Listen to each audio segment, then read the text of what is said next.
초등학교 2학년 여자아이가 있었습니다. 엄마가 아프다 하여서 병원에 문병을 갔습니다. 병실문을 들어가서 엄마 얼굴을 보는 순간에 죽음의 그림자가 드리워져 있다는 말이 어떤 말인지 실감할 수 있었습니다. 아, 이분은 얼마 살지 못하겠구나 하는 생각이 그 얼굴을 보는 순간에 들었습니다.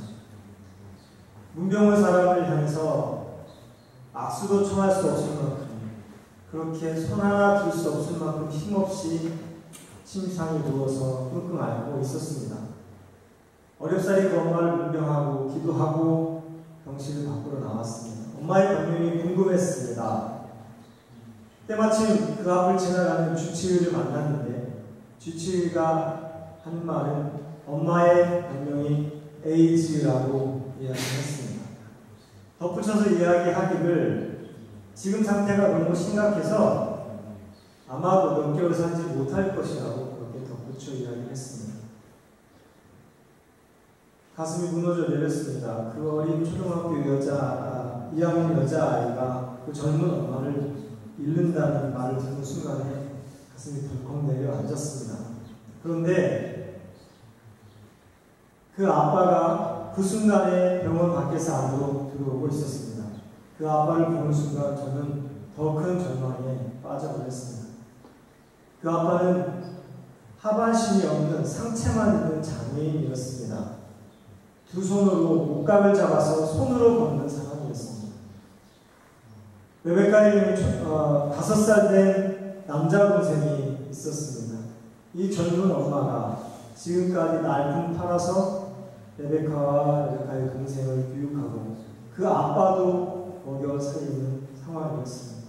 그런데 이 젊은 엄마가 죽는다고 하니 레베카가 살아갈 남은 인생이 눈앞에 선하게 보였어요.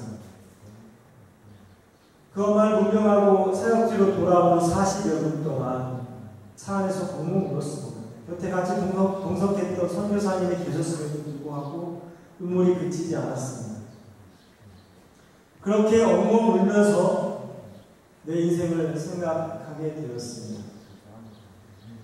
레베카를 처음 만났던 것은 벌써 17년 전 일입니다. 제가 케냐에 간 것은, 가족들과 함께 케냐에 간 것은 7년 전이지만 신학대학원 시절에 1년을 학교를 휴학을 하고 선교사님을 도와서 선교 현장에서 일하는 그런 프로그램이 저희 학교에 있는데 저는 그 아프리카의 견습 선교를 자원해서 갔었습니다. 그리고 저의 선임 선교사님을 도와서 일을 하던 그때에 그 학교에서 만난 친구가 레베카였습니다.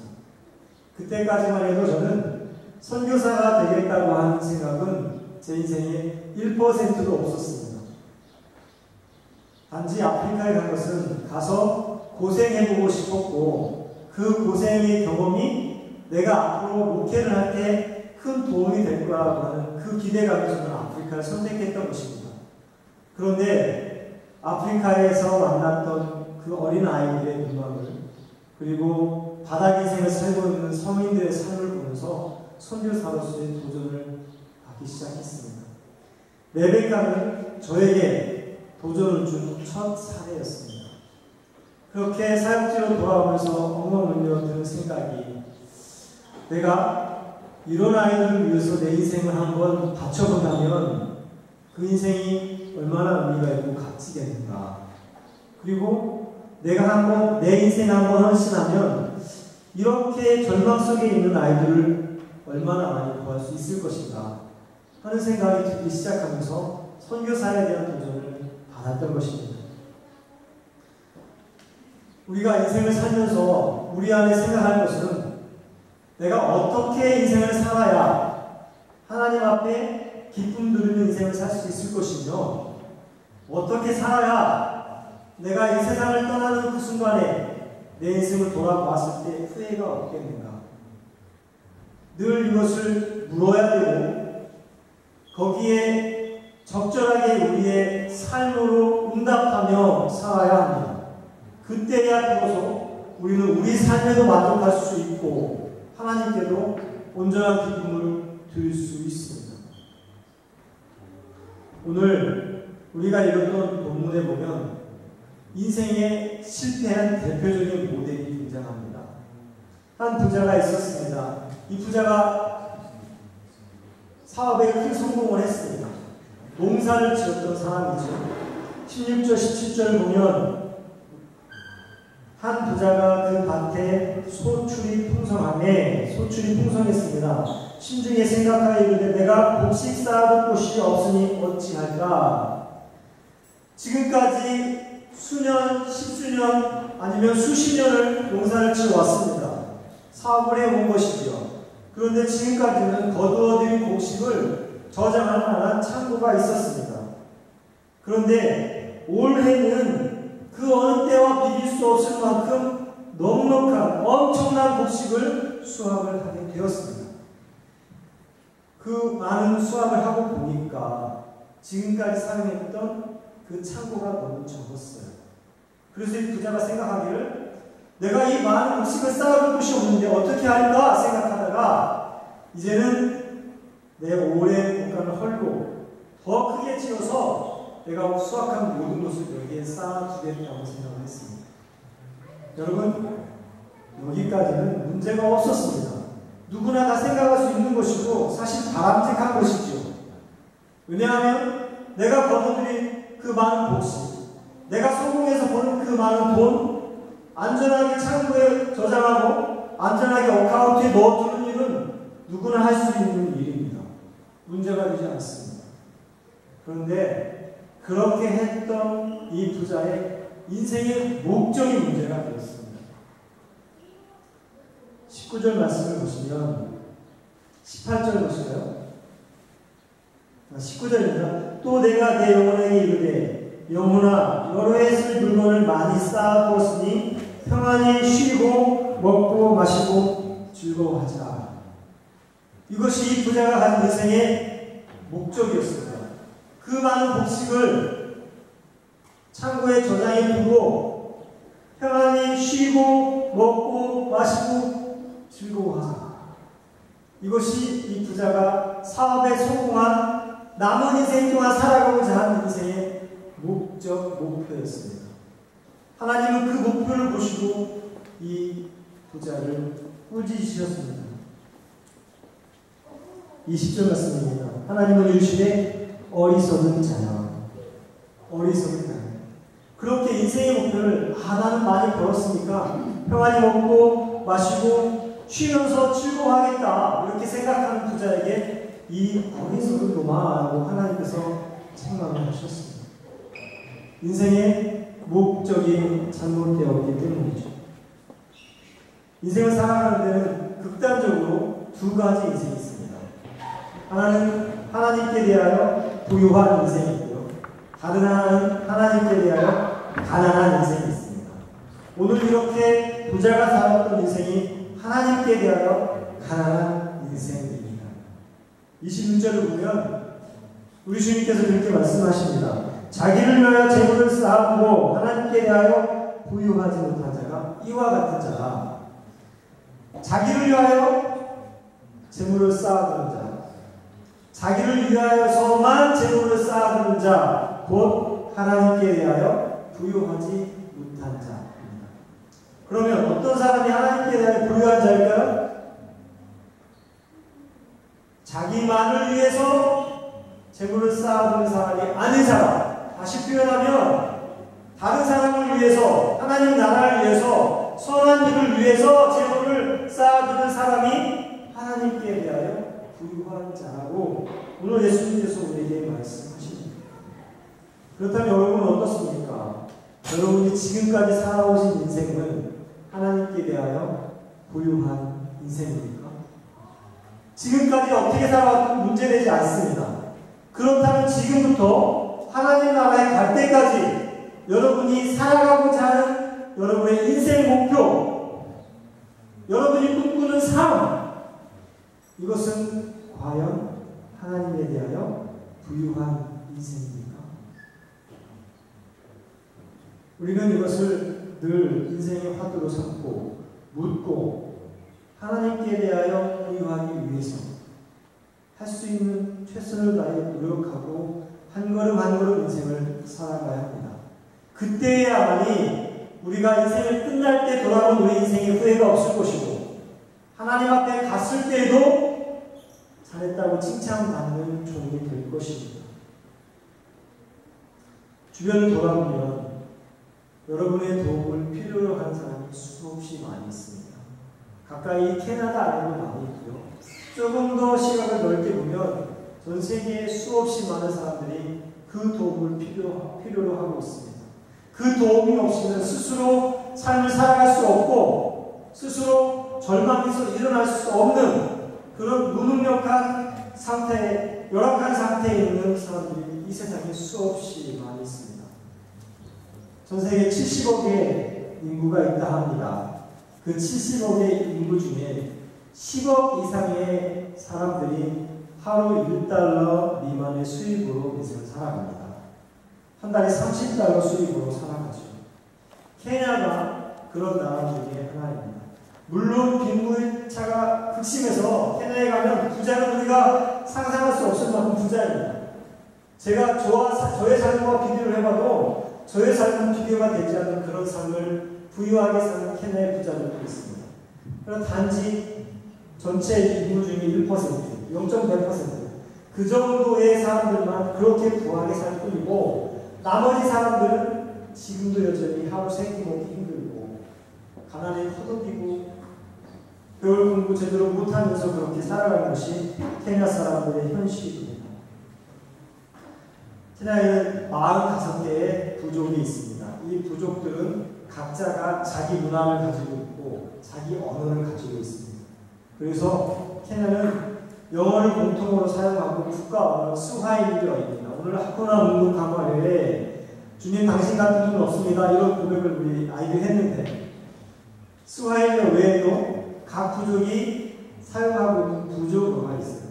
최소한 3개 언어를 케냐 사람들을 하고 있는 거죠. 근데 그 중에 저희가 사용하고 있는 부족은 캄바 부족입니다. 캄바 부족은 농사를 주업으로 합니다. 선조들로부터 대대로 농사를 지어왔습니다. 이 사람들은 가난합니다. 우리가 일반적으로 생각하기에 아프리카 사람들은 게으르기 때문에 가난하다고 생각을 합니다. 그렇지만 제가 이들과 함께 살아본 결과 결코 이 사람들이 가난해서 게을러서 가난한 것이 아닙니다. 부지런합니다. 물이 없다는 것이 가장 큰 문제이지 이 물 문제만 해결하는 이 사람들은 넉넉하게 살 수 있습니다. 케냐에는 우기와 건기로 계절을 나눕니다. 1년에 2차례 우기가 있습니다. 성경에 보면 이른 비와 늦은 비라는 표현이 있죠. 케냐가 꼭 그렇습니다. 이른 비, 늦은 비, 소우기, 개우기 기간에 비가 옵니다. 소우기 기간에는 한 달 반에서 두 달가량 오고요. 대우기 기간에는 2달 반에서 석 달 정도 비가 옵니다. 날마다 쉬지 않고 오는 건 아니지만 이 우기철 기간에는 그래도 밤이면 비가 쿵쿵 내려주고 나중에 해가 뜨고 이렇게 2, 3개월 지나면서 비가 오지요. 이 정도 비만 맞추면 이 캄바 부족 사람들은 농사를 지어서 넉넉하게 살 수 있어요. 배불지 않고 살 수 있습니다. 문제는 우기철이 되어도 비가 오지 않는 경우들이 왕왕 있다는 것이 문제입니다. 비가 오지 않고 넉넉한 양 와주지 않으면 옥수수와 콩을 심는데 어떤 때는 한 톨도 거둘 수가 없어요. 추수감사예배를 우리가 드리는데 추수감사제에 옥수수 한 톨, 콩 한 톨을 헌물로 드리지 못한 적이 있습니다. 제가 이 캄바 지역에서 사역을 시작하던 그 해는 이 캄바 사람들이 3년 반 동안 비가 오지 않아서 밭에서 한 톨의 옥수수도 거두지 못하던 때였어요. 여러분, 농사가 주업이어서 그것이 살 길인데 한 톨도 거두지 못한 것이 3년 반 동안 지속되었다면 어떻게 이 사람들이 살았겠어요? 하루 2끼는 못 사고 하루 한 끼 먹기도 힘든 그런 날들이 왕왕 있는 것입니다. 비만 오면 5시에 일어나서 밭에 나가서 일을 합니다. 비가 한 번 내려주면 미리 밭을 갈아놓고 비가 내려준 그때에 씨를 뿌립니다. 그리고 그때부터 비가 오면 잡초를 걷어들이는 일, 밭을 일구는 일, 이런 일들은 부지런히 나가서 일을 합니다. 비가 오지 않는다는 것이 문제있죠. 제가 오늘 사진을 몇 장 가져왔는데요. 저희 첫 번째 사역지이 춘분이입니다. 이 춘분이에서는 예배를 끝내고 점심을 같이 먹었는데요. 점심을 먹을 때 아이들에게 먼저 배식을 합니다. 다음 사진에 배식을 하면 아이들은 이 음식을 받아놓고 빨리 먹습니다. 어른들에게까지 배식이 다 끝나고 나면 남은 음식이 있으면 빨리 가서 또 음식을 받아 먹습니다. 저렇게 조그만 꼬마 아이들이 제가 먹는 음식의 3배를 먹습니다. 배가 그렇게 꽉꽉하게 나와서 먹고 또 먹습니다. 왜냐하면 오늘 먹고 나면 언제 또 먹을 기회가 있을지 모르기 때문에 기회 닿을 때 먹어두는 거죠. 하나 더 먹어볼까요? 제가 방금 말씀드렸던 춘분이라고 하는 지역이 있는데 이 춘분이는 나이로비에서 100km 떨어진 지역이고요. 나이로비에서 350km 떨어진 지역에 소소마라고 하는 지역이 있습니다. 춘분이에서 사역을 시작하면서 3년 반, 4년이 됐고요. 2년 반이 지나갈 때에 또 다른 사역지에 사역을 개척하고 싶은 마음이 있었습니다. 그래서 더 오지로 리서치를 갔는데 대로변을 달리다가 소소마라고 하는 이정표를 봤어요. 안으로 12km를 들어갑니다. 그 안으로 들어가는 그런 길들은 대중교통도 없고요. 이 사람들은 다 걸어 다닙니다. 아니면 요즘은 오토바이로 한 사람이 돈을 받으면서 대중교통 역할을 하고 있죠.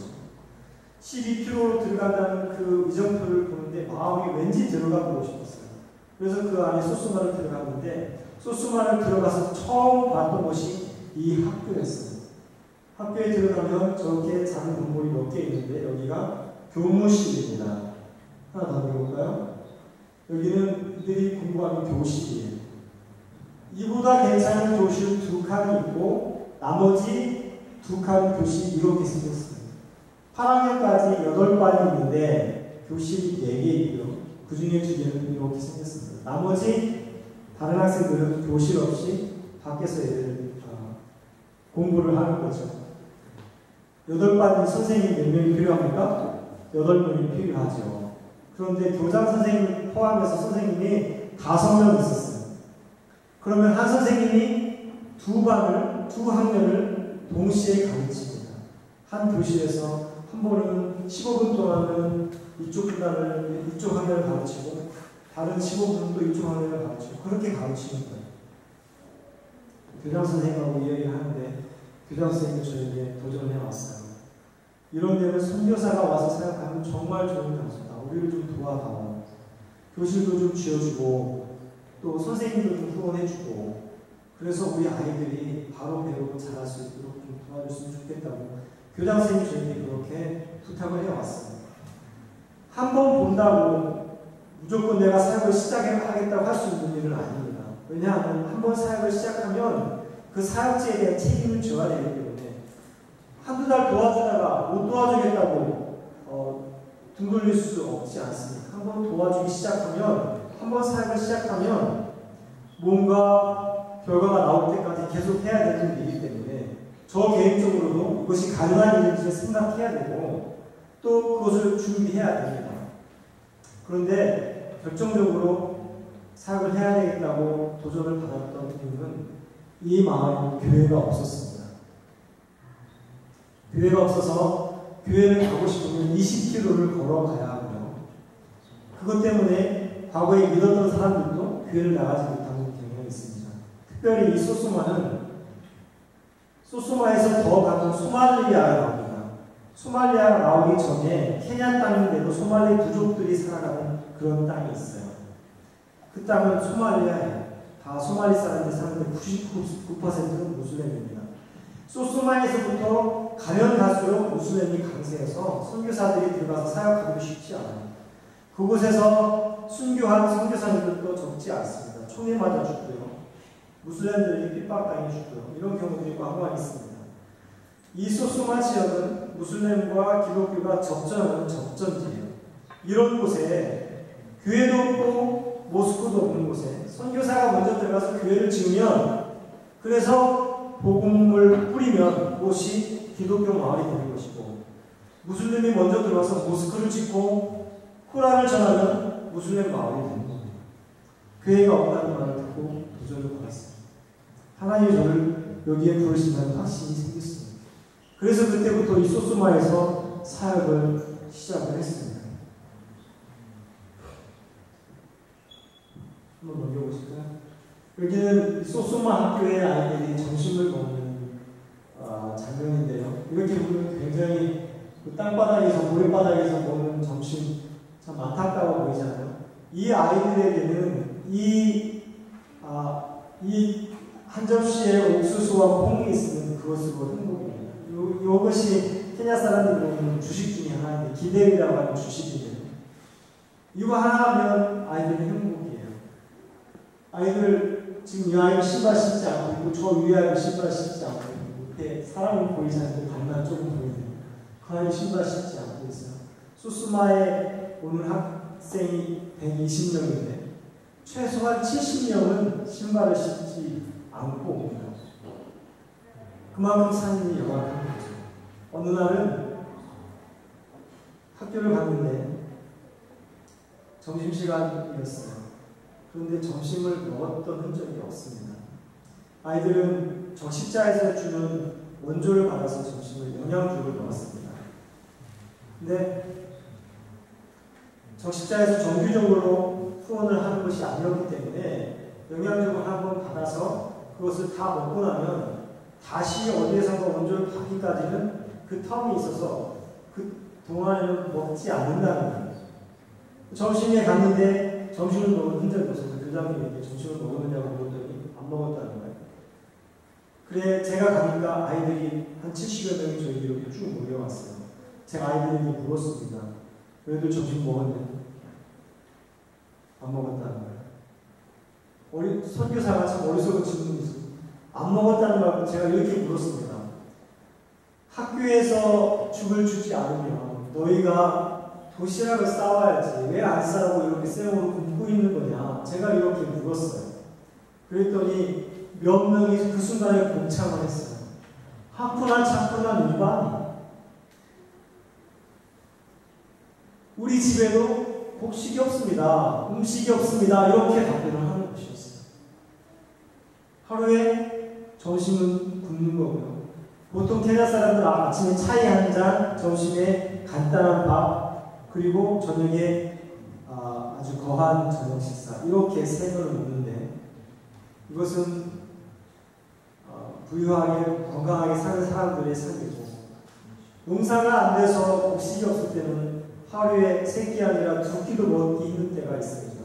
때로는 이틀 걸어서 하루 먹는 때도 있어요. 소수마 아이들이 바로 그렇게 살아가고 있는 아이들인 것이죠. 그 안으로 들어가면 대로변에서 5km만 안으로 들어가면 대부분의 마을들이 물과 전기가 없습니다. 그러니 뭐 씻고 깨끗하게 사는 거 이런 것은 사실 기대하기 힘든 삶인 것이죠. 한번 넘겨보실까요? 요 아이는 저희 단기팀이 왔을 때 사역을 하다가 치료를 해준 아이인데 이 집안에 세 자매가 있었습니다. 세 남매가 있었습니다. 세 남매가 다 똑같은 이런 피부병이 온몸에 다 있어요.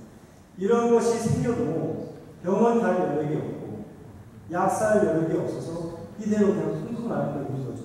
이것이 더 악화되고 악화돼서 나중에 고칠 수 없는 그런 병이 생기는 겁니다. 그때 같이 의사를 했던 의사가 이런 말이에요. 한국의 의사들이 이런 말을 한다. 어떤 병을 가진 사람이 그 병이 치료하지 않고 가만두면 결국 어떻게 되는지 그 모습을 보고 싶거든 아프리카에 가. 그런 말을 한대요.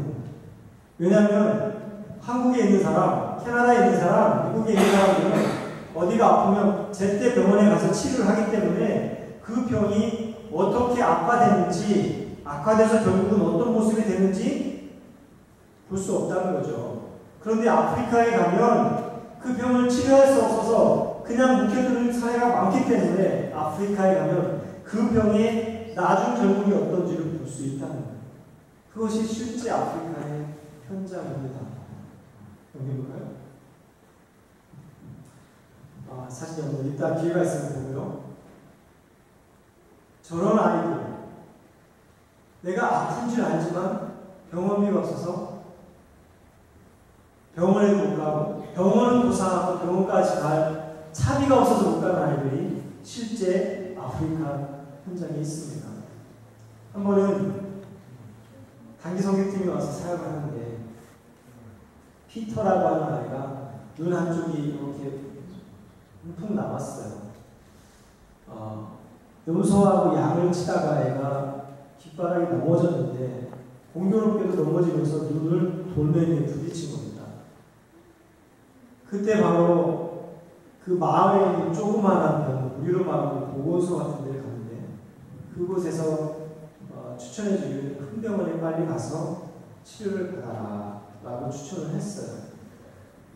그런데 큰 병원에 갈 수가 없어서 그것을 그대로 묵혀둔 덕에 한눈을 실명을 했습니다. 언뜻 보기에도 눈이 이상해 보여. 이렇게 뚫룩 나와서 상처가 보이고 단기 성교 왔던 집사님 한 분이 이 아이의 눈을 보고 안타까운 마음이 들어서 내가 돌아가면 이 아이 치료비를 보낼 테니까 병원에 데려가서 치료를 해달라는 거예요. 그분이 헌금을 보내셔가지고 피터를 데리고 나이로비에 가장 안과를 잘한다는 병원에 갔습니다.